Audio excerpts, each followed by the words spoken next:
Jason, quite a lengthy process last night. Just give us a sense of what was involved.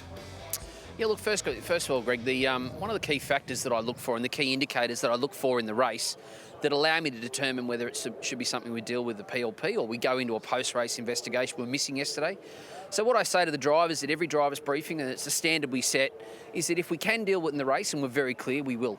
But a couple of those key indicators were missing yesterday. So that's why I wanted to look at the in-car footage. I wanted to look at the data and the positions of the car to make sure that, in this instance, who played the biggest role. And that's what we did last night. So what sort of things did you use to arrive at the final decision in terms of video support and so on?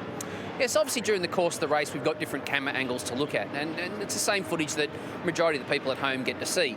But when I actually come into my office after the race, we get access to the data, we get access to in-car footage. That shows us things like throttle position, brake pressure, steering angle. We can work out the gears and exactly what, and build a very good picture, as well as talking to the drivers, interviewing those guys, and getting to the facts of the situation, which is what we like to deal with.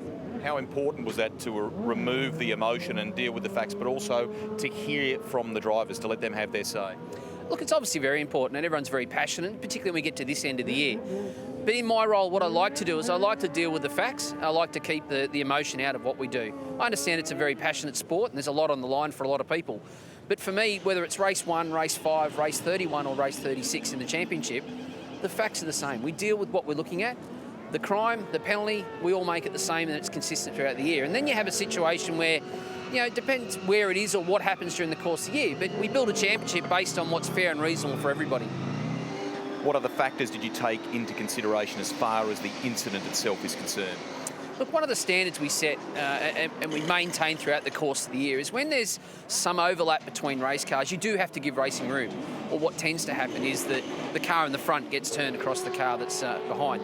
So what I wanted to look at and make sure that exactly who was where on the racetrack and what contributed to it. And for me, look, ultimately the overlap was there because Shane gave David a little bit of a tickle up on the way out of the corner. But you still got to give a bit of room. Shane did try and get out of the throttle, and he made the decision that I think we can get through there, but obviously it was the wrong decision. But he made an attempt to try and avoid the incident, and by then it was all too late. So obviously David ended up spinning off. So that's where we ended up. We found that Shane was guilty of careless driving.